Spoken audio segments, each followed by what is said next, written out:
Usap-usapan nga ngayon itong si Erich Gonzalez at ang kanyang asawa na si Mateo Lorenzo. Marami nga ang nagtatanong kung dalawa na nga raw ba ang anak nitong si Erich at nitong si Mateo.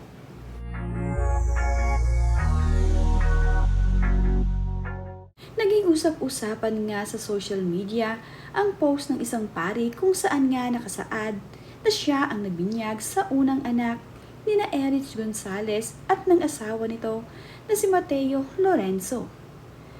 Taong 2023 pa naman na i-post ng pari sa kanyang Facebook page ang nasabing litrato.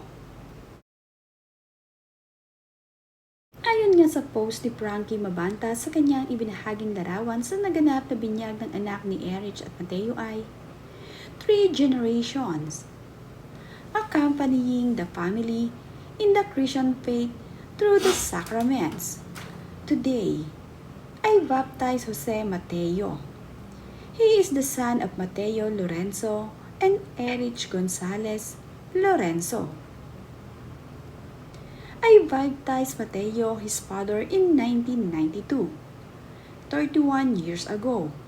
He is the second of 12 siblings, and all of whom I baptized. The youngest is Angelo, who is now 14 years old. Mateo is the son of Martin Lorenzo and Lea de Leon Lorenzo. I officiated Martin and Lea's wedding in 1969, 34 years ago. It's always a joy to see the family grow in the Christian environment. Ito ngang si Jose Mateo ang first baby ni Erich at ni Mateo.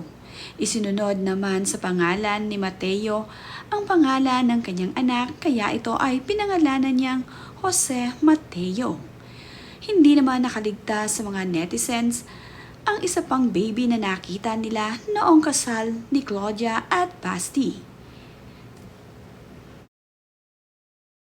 Hindi naman nga nakaligtas sa mga mata ng netizens ang buhat-buhat na baby ni Mateo Lorenzo.